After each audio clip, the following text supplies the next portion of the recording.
Hi, everybody. I'm Karen Jeffries from Hilariously Infertile, and this is BabbleTV. I'm so excited to be here with you guys today for another episode. If you ever need to contact me or learn more about me, please feel free to go to my website, which is hilariouslyinfertile.com, or search me on social media. Hilariously Infertile is my handle. If you just search it on Instagram, Facebook, or Twitter, I'm sure it will probably come up eventually. So today, I wanted to talk to you guys about IUI, intrauterine insemination. Now, I had a lot of misconceptions, I guess, about what an IUI is and what it was used for. When I thought IUI, I immediately just thought it was for lesbian couples. Like that's what I thought. And I didn't realize that you could do a IUI with sperm with heterosexual couples. Like I didn't even know it was a treatment. I kid you not, I knew nothing about infertility treatments when I started out. So here's the rundown on what is an IUI. IUI stands for intrauterine insemination, and it's often done as one of the stepping stones to go through when you're going through infertility treatments. It's one of like I would say maybe the earlier first procedures you might have. So for me, I had tried on my own for a number of months. I had tried with a gynecologist with Clomid for 2 months. And then now I was at my fertility clinic being monitored more carefully. And I was going with through with an IUI and Clomid. Again, the Clomid. If you want to see my video on Clomid, go back on your BabbleTV because Clomid makes me a crazy person. Okay, so IUI is an intrauterine insemination, which means you will go to the clinic for day 2 of your cycle, days 5 of your cycle while you're taking your Clomid, right? Once your Clomid ends, you'll keep going to the clinic, maybe every 3 days or so, 2 or 3 times a week, and they will check your blood levels and they will check your ovaries. You will get the ultrasound wand. Oh, look, I have a diagram right here, way up in there, so they can check and see your ovaries. Now, most likely your ovaries are not flipping you the bird in the ultrasound. Hopefully what you're looking for are follicles, right? Eggs. Inside each follicle is an egg that's growing. So if you're on some sort of medication to stimulate your ovaries to get those eggs growing, then they should be seeing a response by like day 10 of your cycle.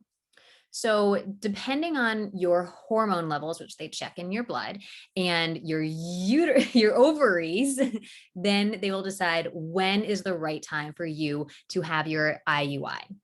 Now, if you are in a heterosexual relationship, or even if you are in a same-sex relationship, then you will need to have sperm. In my case, I'm married to a man, my husband, Jeff, and it was his sperm. So what would happen is he would go in the morning of the IUI and he would give his sperm sample. I would come in typically around lunchtime. They scheduled them at my clinic, and I would log in. Now, just backtracking just a little bit, and I apologize, the day before or 2 days before IUI, they might give you a trigger shot. My first IUI was in January of 2012. So that's a long time ago now. It's 2011. So, I mean, no, it's 2021. So that was a long time ago, almost 10 years ago, right? 9 years ago. So back then, the technology was different than it is now. My first IUI, I remember they gave me like an HSG shot, or HGH, some sort of like, not an HSG, like an HGH. Like basically it was like some sort of like crazy stimulant hormone type thing. I think it's the stuff that like athletes are not allowed to use, I think. I don't know. I don't actually remember, and I might be totally wrong, so don't quote me on this. And I remember going to work and I was like, whoa, it was hard for me to breathe. My heart was beating so fast. I was definitely having like a little bit of like the shakes and stuff, almost like a caffeine high.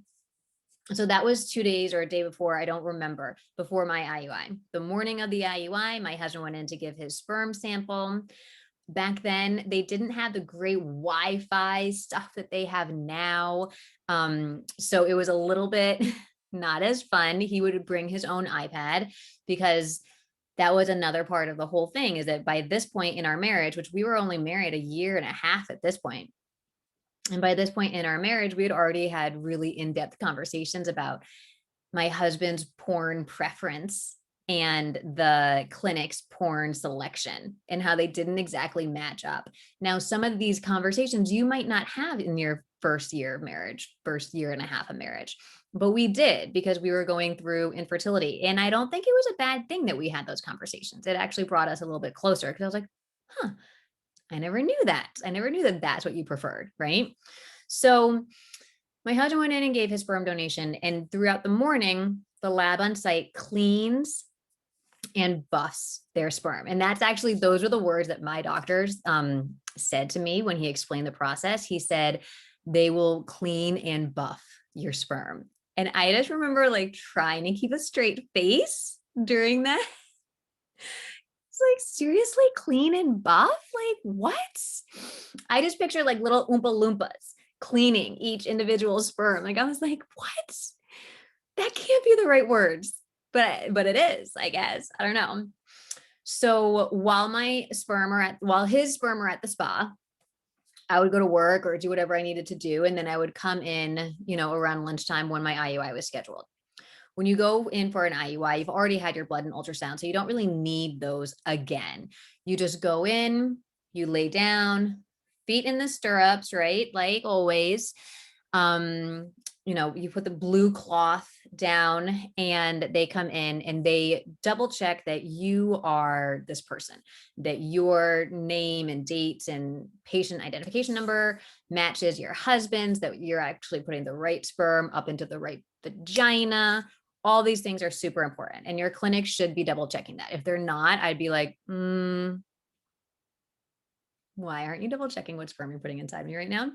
But typically, I think that's pretty standard practice. They would also tell me at that time how many like good sperm there were in his semen sample, because, when they were cleaning and buffing, some of them, they're like, oh, you're not that good, or, oh, you're not moving, or, oh, whatever. So I remember my husband afterwards would always ask me, what was my levels? What were my levels today? And I tell him, he'd be like, yes, right? And he'd be like, I knew it was a good one. Oh my God. Oh my God. What is happening? This is our new reality. So you lay there and the doctor takes it's called a catheter. I like to call it a glorified turkey baster, because that's pretty much what it is. They basically suck up his good, clean, refreshed sperm, and they take this long catheter. This is actually so helpful today, isn't it? And they shoot it up inside of you. It doesn't hurt. It doesn't feel any worse than like your regular, gynecological visit, your yearly gynecological visit. And they just put it up inside of you. And then you lay there. I was told to lay there for about 30 minutes.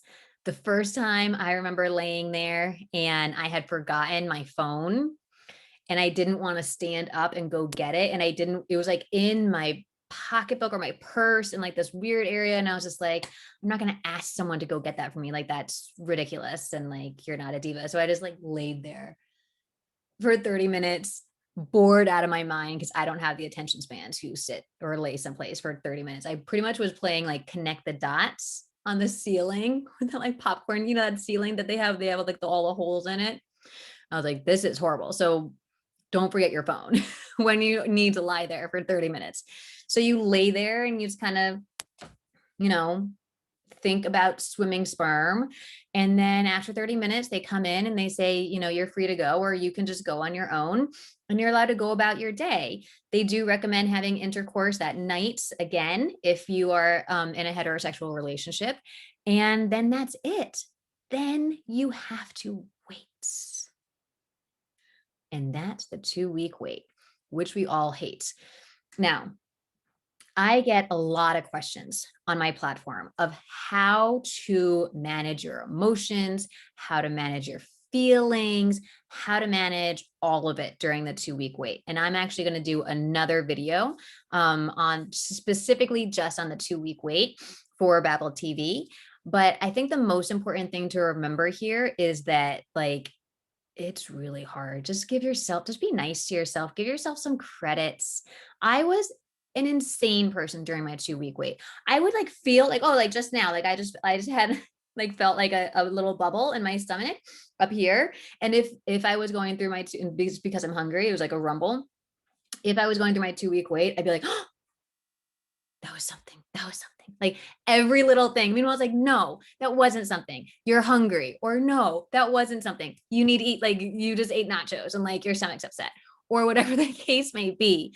So it's really, really hard to keep your sanity during the 2 week wait. So after my first IUI, I was still teaching first grade, dual language, and I was going through the 2 week waits. And it was really, really, really a challenge. So I remember my IUI failed that month, totally failed. And I was devastated. I was absolutely devastated. I apologize. My husband's calling me on the cell phone and I'm not picking up because right now you guys are more important. Okay, good. He went away. I was so devastated when that IUI failed because I felt like I had done everything, right? I had tried on my own. I had the 2 rounds of Clomid with my regular OBGYN. I had gone to the fertility clinic. I had done the HSG procedure where they shoot the stuff up inside of you and I felt like I was going to pass out. And then I did the IUI. I don't drink coffee because the smell of coffee turned like it makes me nauseous. So for my caffeine, I drink Diet Coke. I haven't been drinking any Diet Coke. I am on different types of medications and I hadn't taken any of those. Like I had gone cold turkey to devote everything to this IUI and it failed. And finding out that your IUI failed when you're teaching first grade is really, really hard. It's a challenge because you're around children all the time. Finding out your IUI failed, even if you were never around children, is incredibly hard. I remember I found out that my IUI failed. I knew it because I had tested and then I got the confirmation from the clinic. I went home. I think I just like snuggled with my dog. I do remember, I think I drank a bottle of wine that night. I would not recommend that. But I was devastated. I just felt like, everything had crumbled down on me again. I remember waking up the next day, driving to work. I like listening to the local radio, the New York City radio stations on the way to work. And I remember hearing that Snooki from the Jersey Shore was pregnant. Now, I don't know if you guys are familiar with who Snooki is, but she was on this reality TV show called The Jersey Shore, where basically it's just like people in New Jersey behaving badly.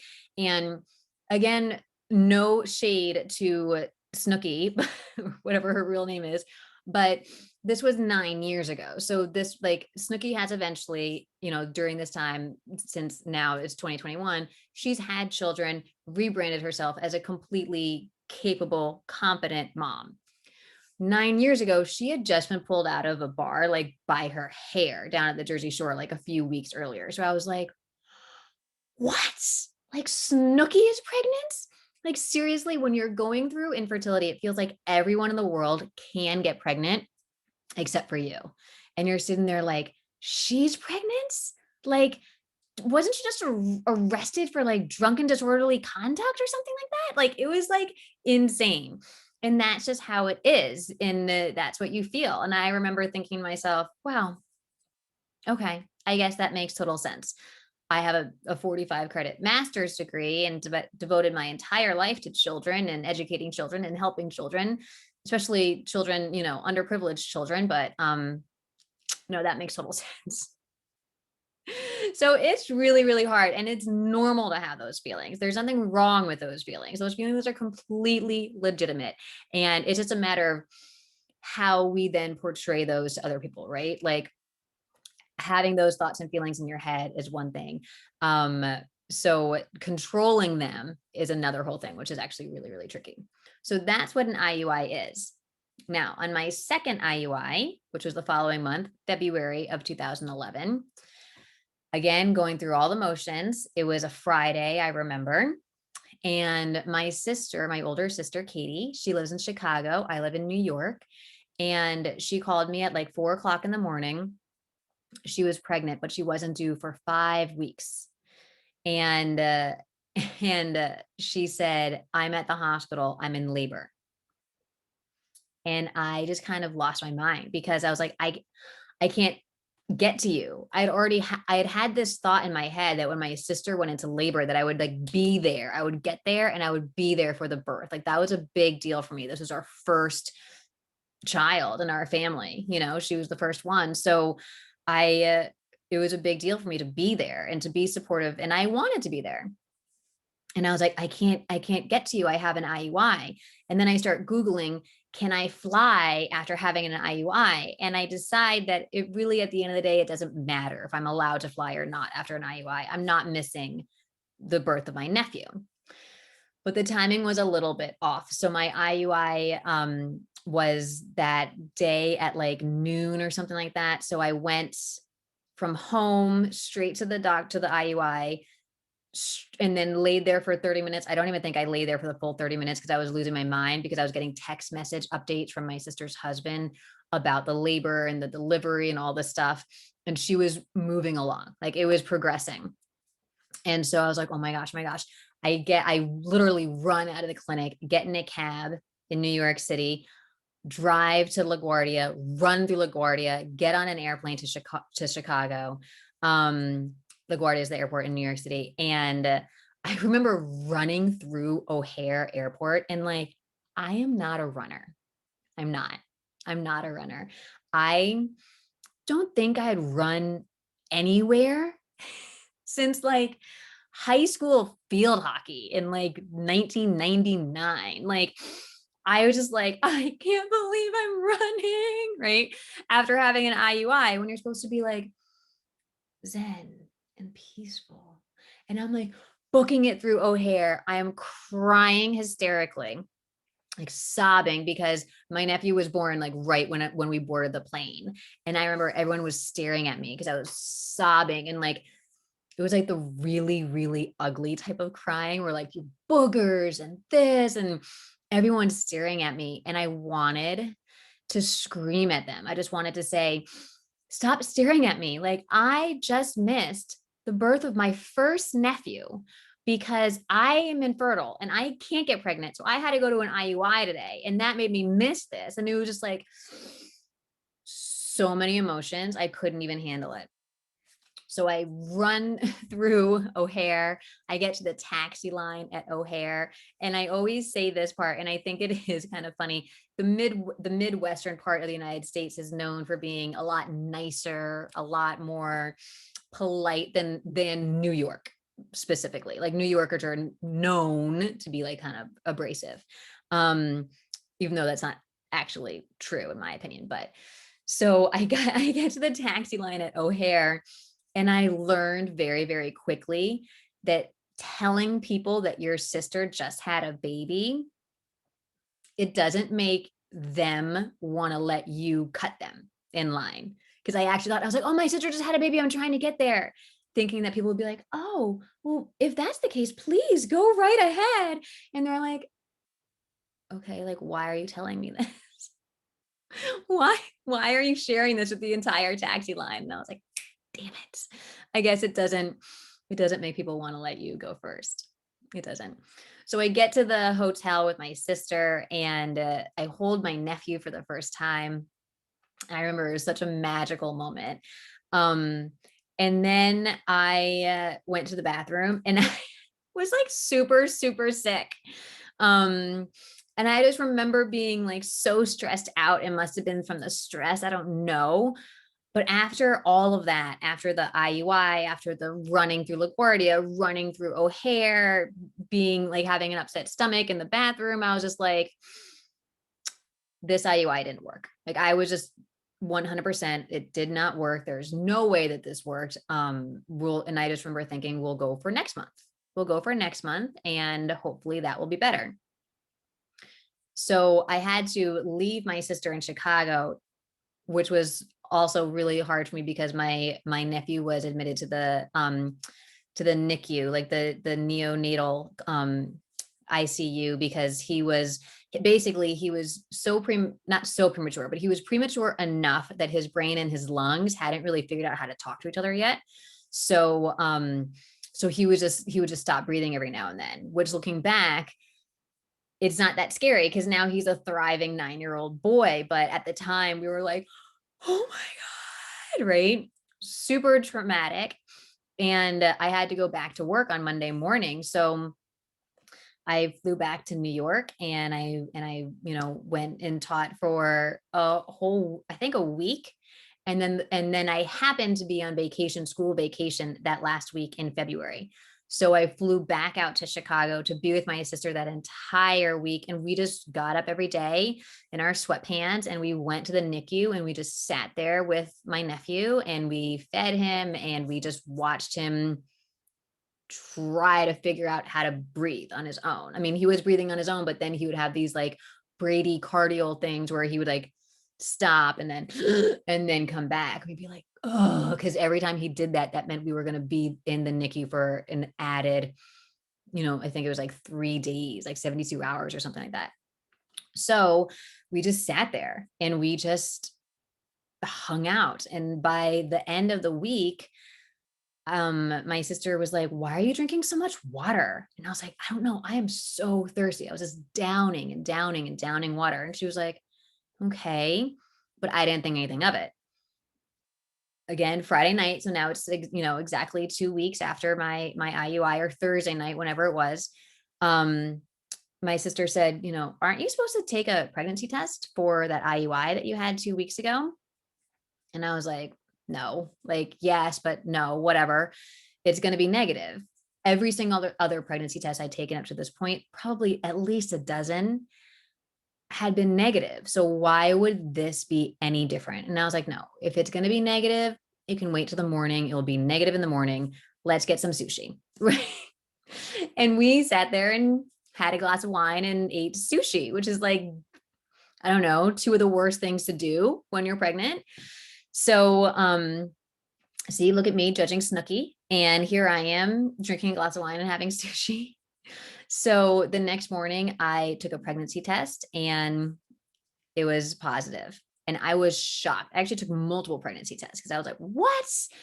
And I was at my sister's house. My husband wasn't there. So I had to hide this secret from him. And I'm a horrible liar, even like lying by omission. I'm horrible at. I don't lie because I'm horrible at it, but I also just choose not to. But I wasn't going to tell him over the phone.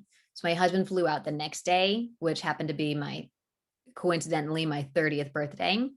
And I told him that I was pregnant. And that's when, equally the nerves that you have and all the unanswered questions you have when you go through infertility, it doesn't stop at the pregnancy test. Like, would this pregnancy stick? Was it going to stay? Was I going to be able to give birth to a child? All those things were really still questions on my mind. Is this going to still work now that we got that positive? Is that positive going to stay positive?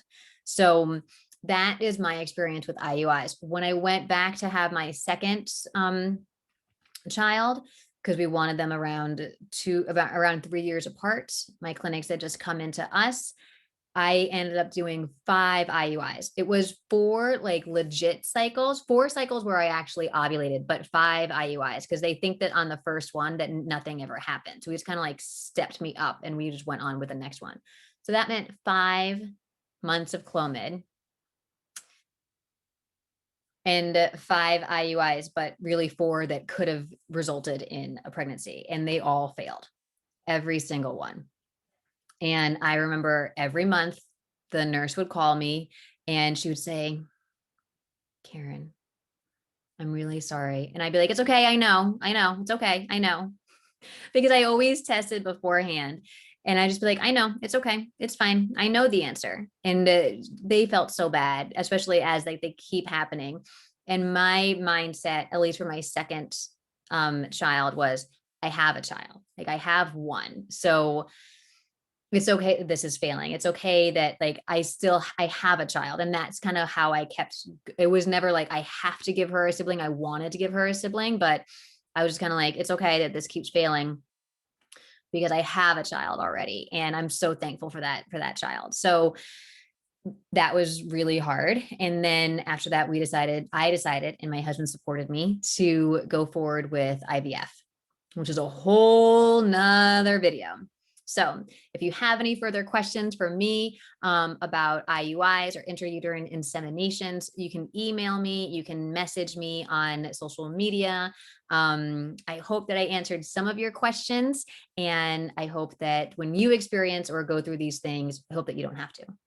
But if you do, I hope that I gave you a little bit of information, girl to girl or girl to guy, however you want to do it. And I hope that that it's helpful. So thank you guys so much. This is Hilariously Infertile. I'm Karen Jeffries on BabbleTV.